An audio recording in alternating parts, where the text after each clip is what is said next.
Good morning, Abraham. Yeah, it is. It is an honor and pleasure to be here. Yeah, same here. I have two things, one personal and one more global. And personal, the example you just gave is answered pretty much everything I came here for today. And I want a little more clarity on, I look back over my life and I look at intuitive moments and moments when I shouldn't be here and I'm here, and trying to navigate how to actualize that without getting lost in all of the moments when I do put my hand on the stove. Well, it helps if you don't go back. Don't go back and try to relitigate anything that you've lived before for a number of reasons. First of all, you don't remember as well as you think you do. And next, you don't have any power back there. The tendency is to go back and need it to be different in order to feel better now. And since you can't go back and make it be different, then you usually don't feel better now. You just practice the vibration of that. Sometimes it's a good vibration, and when you practice it, it serves you. But sometimes it isn't, and so it doesn't serve you. And so it's good to be aware of which thoughts are serving you now and which thoughts are not serving you now. Just remember that the goal always, whether you're thinking about the past or the present or the future, is to find a way of seeing it as your inner being is seeing it, which means here are a few things that you can know. We'll just give you a basic understanding of why your inner being sees things the way your inner being sees things. First, your inner being loves you always. Your inner being only loves you and always. So if there's anything that you're doing with your thoughts about anything that you've lived before or now, or that you're thinking about living, that doesn't include you really liking you, you're going to get off base of your inner being right now. That's just for starters. You cannot beat up on yourself and stay in concert with your inner being. Your inner being will not go there. Your inner being will not go there. Next, you can't beat up on anybody else either. Now that's where Esther started having a little trouble. She didn't mind us always loving her. But when it came to other people, she would say, apparently you need more information about them, Abraham, because I'm sure if you knew what I know, then you would feel more like I feel. But we were stubborn. We would never go there with her. And she came to understand, you all do too, that because we never go there, that if she's going to continue to push against unwanted, then she's going to hold herself not only apart from us, which feels awful, but she's going to hold herself apart from who she is, which is us. Two important things. Your inner being will not talk smack about you, and your inner being will not talk smack about anybody else. Next, your inner being knows what's in your vortex and feels such eager anticipation of the never-ending discovery that will surprise and delight you. So it's like this treasure hunt. Now you put all the treasures there, but you don't recognize them anymore because you put them there so incrementally.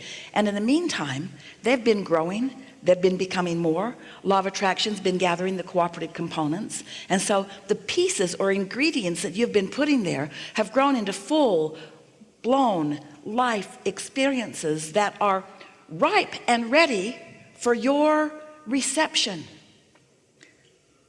Your inner being is always revealing everything your inner being knows about what's in your vortex. But your ability to comprehend it has to do with your receptive mode. You've got to be somewhere in the vicinity. So you got to like yourself, you got to like others, and you got to feel anticipation of everything you want coming to be. That's the bargain you struck when you decided to come. You said, I'll like me, I'll like others, I will appreciate and respect the contrast in which I live, I will give birth to lots of new ideas, and I will anticipate the full-blown living of those ideas. That was the contract that you didn't sign, but that you vibrationally knew coming into this time-space reality. Oh, and then there's one last thing. You said this and you meant this with everything that you are. And I will live happily ever after. I will live happily ever after. I am an eternal being. I cannot cease to be. I cannot cease my consciousness. I cannot shut myself down. I cannot come to an end. I've come so far. There's so much joyous momentum. There is so much joyous momentum. So you said, I'll join my joyous momentum and I will allow it to come to full manifested fruition in this leading edge place, this time and space where the ideas blossom and bloom, where you can see them and all the depths and magnificence and brilliance of the colors, where you can hear them, all the rhythms, all the pieces, all the sounds, all the symphony of it, where you can smell all the fragrances of it and taste all the flavors of it and touch all the tactile feelings of it. In other words, this time-space reality is where your thoughts turn to the things and you are ravenous for it, you see. You came as a creator to do all of that, to experience all of that, and to do nothing less than that, you see. So it's logical to us that when you have a little thought like, I don't like me, ouch. I don't look too good today, ouch. I should have done something different last year. Ow, ow, ow, ow, ow, ow, ow, ow, ow, ow. I hate that person. Ow! That person should go to hell. Ow! Oh, this glorious guidance system that you are aware of, aren't you? You just didn't know how personal it was, how about you it is, about what you think it is. It's not about anybody else. It's only about what you think about anybody else. It's not about anything except the relationship between what you think and what your inner being's thinking about the same thing in the same moment. So in relationship to that, I know for myself, and it's probably for everyone here, going through life and going through the contrast, I've had moments where intuitions came so clearly. As you say, I could like see them unfolding, and they unfold just and isn't that that satisfying? Yes. To have intended something, held the vision of it, know that you're in vibrational sync with it, and then watch it unfold. Isn't that satisfying? Yes. Yes. The other thing that's more global is how do we, and I love the addition of 5 and step 4 and 5 and 1, how do we continue to like, for lack of a better word, that beginning step where that's so, the contrast is so... Out. That's how. Ow. What's the alternative? Ow. Seriously. Do you have any choice if you want to feel good other than to think good feeling thoughts? No. What we think we're really addressing here is your, we love you so much, unnecessary tolerance for discomfort. You've sort of grown calluses, have asbestos hands. Ha ha ha ha ha. Ha ha ha ha ha. I've insulated myself against my own negative emotion. And while it's not burning up my hand, it's destroying my financial well-being. Or. We know that we are bordering on ridiculous here, but we're wanting to get your attention that it's time to begin directing your thoughts to synthesize and harmonize with those of your inner being in order to live the manifestations that are so important. It's interesting because everything that we want to talk to you about is about feeling, because we know that everything you want, all of these manifestations, whether it's cars or houses or empires or relationships or circumstances or events or movements, anything that you want because you will feel better in the having of it. So if we can convince you that you do have control over your emotion, and it only takes a little bit of conscious awareness to get good at it, then the manifestations will follow. But almost every time we talk with you about that, dear heart humans freak out and think that we're trying to talk you out of your manifestations as if they're not spiritual, when nothing could be more spiritual than the leading edge of spirit. Manifestations are important. They are what we all came for. Think about the idea of something beautiful. Just think about beauty, and then open your eyes and look outside at this day. Esther stood and looked out her window this morning. She hardly could make herself go take a shower. She just wanted to keep looking out the window at the beauty of this day. It's almost like she could see the fresh, high air.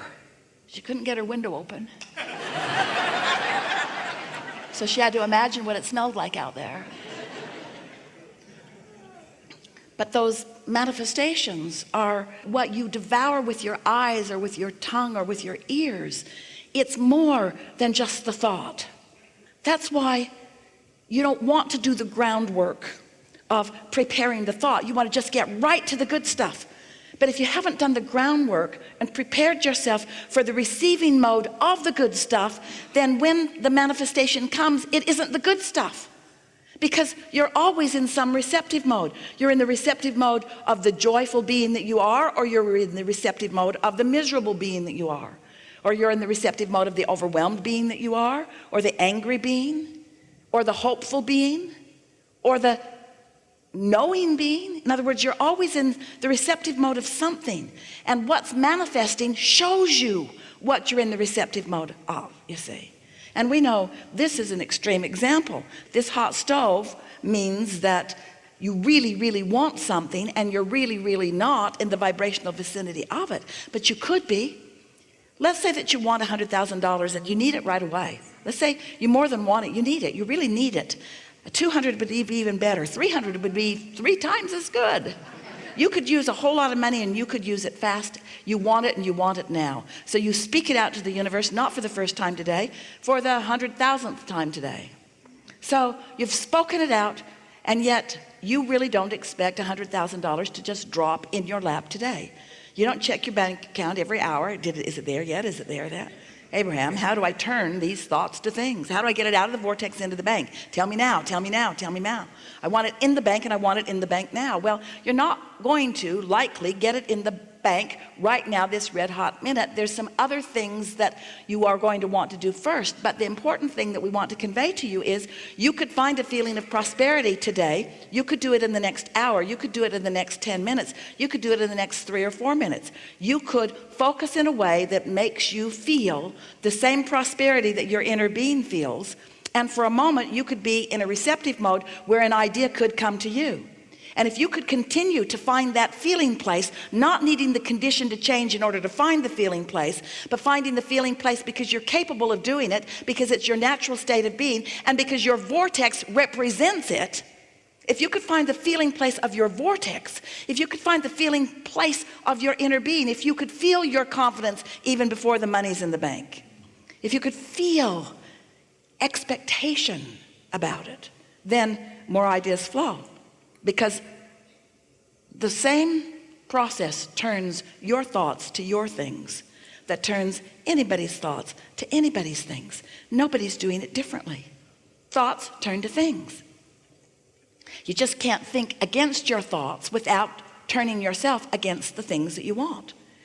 You can't think about what you want and then notice that it's not there and get any closer to the idea that will bring it. You can't long for it and hurt for it. You can't suffer over your ideas. Oh, I had the best idea, but it won't ever work. I have such a good idea.